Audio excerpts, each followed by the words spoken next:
This episode is brought to you by Viticulture International Academy, the toughest Italian wine program. 1,000 candidates have produced 262 Italian wine ambassadors to date. Next courses in Hong Kong, Russia, New York, and Verona. Think you make the cut? Apply now at viticultureinternational.com.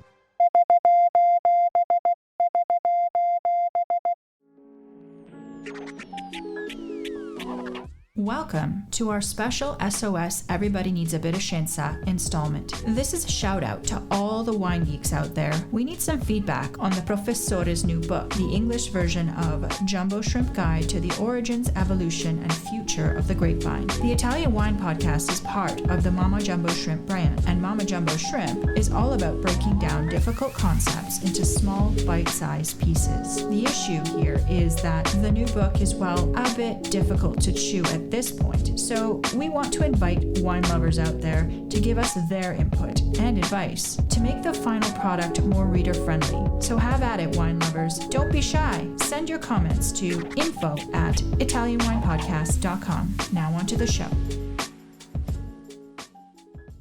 Hello, my name's Stevie Kim. Welcome back to the Italian Wine Podcast. It's a daily show, and we're very, very excited that it's doing extremely well. Thank you all for listening in. And today, it is another installment of Everybody Needs a Bit of Scienza, but the reading, audible version of the new book that Professor Scienza is writing. And we have with us, as usual, Richard Hoff, who has not only translated and edited the book. We are trying to make this into a beautiful project, and we need your help. So which chapter will we be reading today, Richard? Okay, this is chapter 14, which is...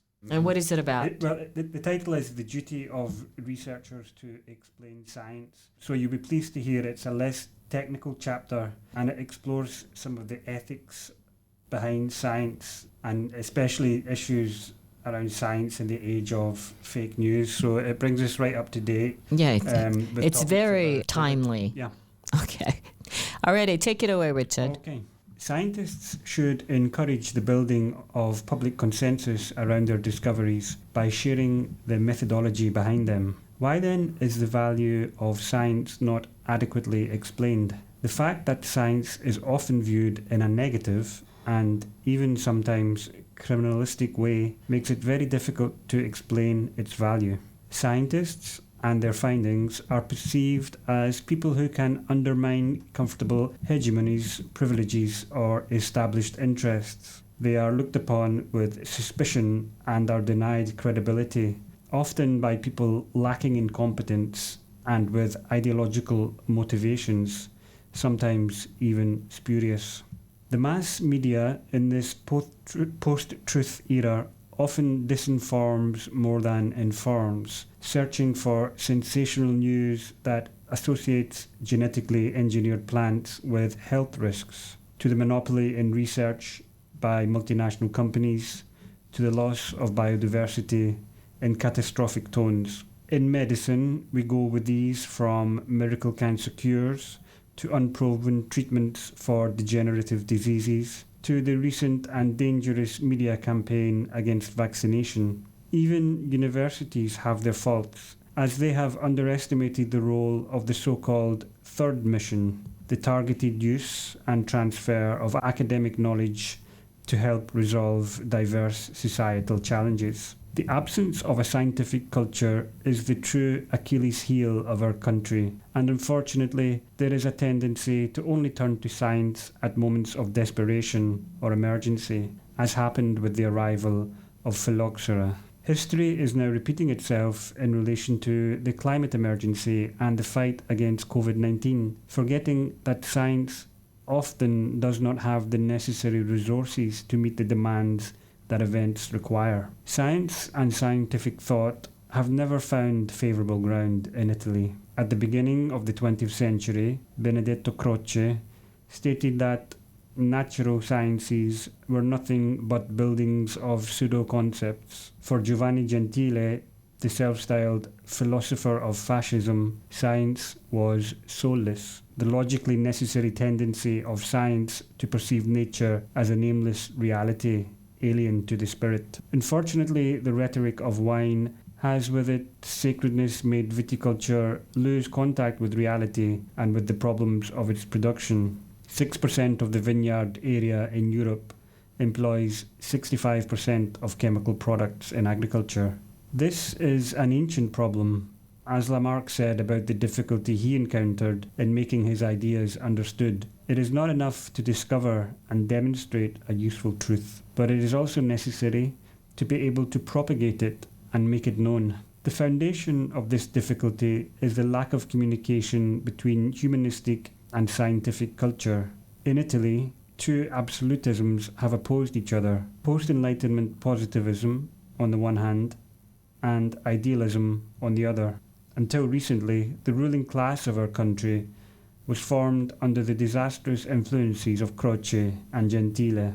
Scientists must sacrifice some of their time dedicated to research for the dissemination of scientific culture in the simplest and clearest way possible. Scientific popularization should become the true cultural paradigm, a parallel culture that allows the modern scientist to be an effective and convincing persuader. A true cultural innovation awaits us on which we can reflect without prejudice to find a convincing answer to all the questions we ask ourselves every day, which can often be resolved through research.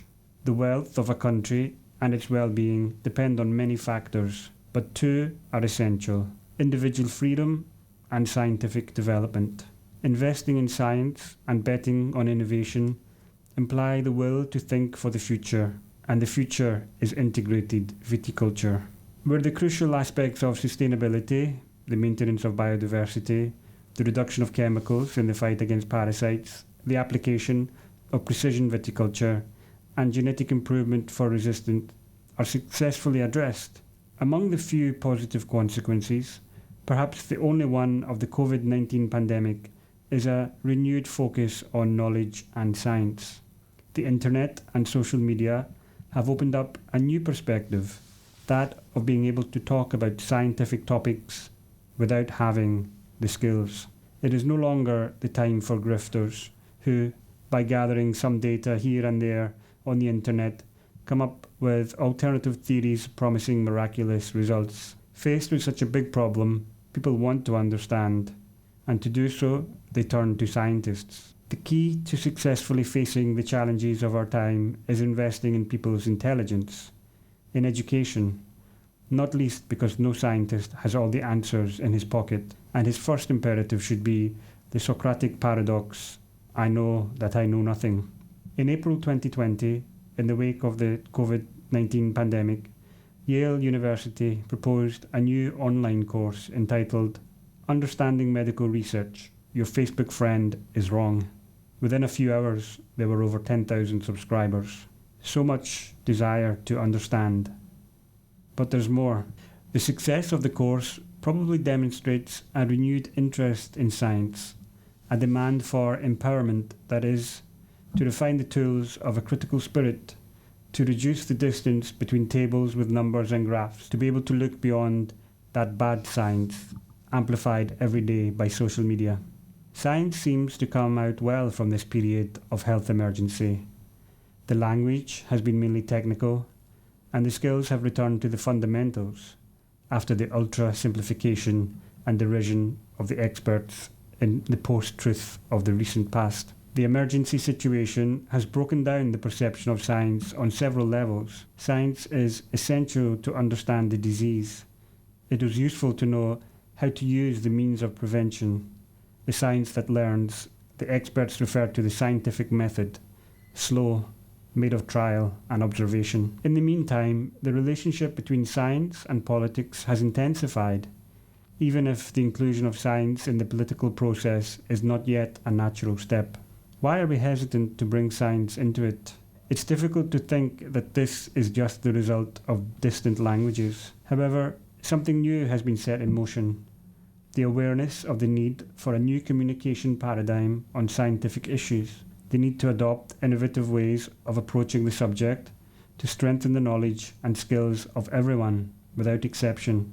The serendipity that intimately binds the two cultures from a conceptual and also a methodological point of view through the role played by intuition is rarely used. And why is serendipity the matrix of the two cultures? If intuition or serendipity is escape, a flight that takes the poet to an enchanted country, and the poem is the account of the return journey with the treasure, according to Garcia Lorca, cataloguing and narrating is hard work, even for scientific culture. Intuition, invention, is the primus movens, the prime mover, without which there will be no scientific product of value. But the road from the first step to the final product is tiring, like the poet's journey from the fairy tale land. The rest is effort and sweat, inspiration and perspiration. Isn't the discovery of CRISPR-Cas9 a protein used by bacteria to defend against viruses, and which is now successfully used in genome editing to cut the strands of DNA that are to be modified, perhaps a serendipity? On the training front, this means that before promoting collaboration between experts from different disciplines and the writing of books in teams, universities should continue to take care of the good health of the individual disciplines and the good quality of the scholars who profess them. In this regard, Piero Angela considers the problem very current and alive, especially in Italy, where schools tend to make a clear distinction between the two fields of study and the ways in which individuals are trained. He concluded by quoting a sentence from Toraldo di Francia: "We must not only make technology fit for man, but also men and intellectuals fit for technology." Okay, fantastic. I wonder if our audience know who, of course the Italians, who Piero Angelo is. Do you know who he is? That's a good question. I would probably have to Google that myself. So he is a very famous, in Italian you say divulgatore. Yeah, or would you call him a television host, or is it more than that? Yeah, he's very, very famous. I don't know an equivalent stateside, if there is one person. But he takes definitely scientific information into a more decipherable, more layman, more easily accessible language, and he presents it he used to have a show like as a documentary, or it's a science program, but it's much more not like National Geographic, but it's something similar to that, everything that deals with science, so that's kind of his role. I think now his son has taken over. I think he's retired, but he's a very important figure in Italy. So that's something that we should probably put like an asterisk. Yes, to most of these references in the book, we've included some footnotes just giving some context and some background, because obviously they're not personalities sometimes that are widely known outside a particular... Well, outside of Italy, perhaps, right? Because everybody knows he's a household name in Italy, but I'm not sure that anybody else would know outside of Italy. Yeah. Okay, very good. How many more chapters do you have? Well, there are a few more chapters that are translated. What I'm trying to do is pick and choose some chapters at the moment that give a flavour of the really diverse range of topics and subject matter that the book involves. But we can keep going till Christmas, I think. Maybe we won't do that, right? But like we said before, please send us your comments. We need your feedback to improve this product that we're currently working on. We don't have a title yet. What do you think in terms of title? What are you thinking? Yeah, I don't know. I don't know whether to keep it something Latin and quite high sounding or highbrow, or no, I would vote no for that. Which gives it a sense of gravitas, right? Or whether just to try to really simplify it. We'll scare them away already. But I'm a big fan of the Homo sapiens book that was published a few years ago, and I think sometimes we shouldn't be afraid to use these technical language as an access point for people. So have you got any ideas? What are your suggestions so far? Well, I mean, at the moment, I'm just calling it Genus Vitis. Genus Vitis. With a subtitle, The Jumbo Shrimp Guide to the Origins, Evolution and Future of the Grapevine. Okay, so we might have to work on the subtitle. Yeah. Okay. All right. So we are open to any suggestions that you may have from the listeners at large. Please join us next time for another reading with Richard Hoff. That's Everybody Needs a Scienza, but a special reading installment because it's a new book from Professor Scienza. Again, please follow us, subscribe to Italian Wine Podcasts wherever you get your pods, of course. But we are also now available on YouTube channel. We have our very own YouTube channel for special on the road series, mostly with myself, and it's called Mama Jumbo Shrimp. We do some fun stuff. We make some TikToks also as Mama Jumbo Shrimp and Pinterest. Otherwise, get us as Italian Wine Podcast on Insta and Twitter, Facebook, and wherever you get your social media. We're all over the place. Thanks again for joining us and supporting us. Don't forget to subscribe and spread the gospel of Italian wine. Chin Chin with Italian Wine People, signing off here at Italian Wine Podcast. Ciao ragazzi! Ciao a tutti. Ciao ciao! Listen to the Italian Wine Podcast wherever you get your podcasts. We're on SoundCloud, Apple Podcasts, Spotify, Himalaya FM, and more. Don't forget to subscribe and rate the show. If you enjoy listening, please consider donating through ItalianWinePodcast.com. Any amount helps cover equipment, production, and publication costs. Until next time, Chin Chin.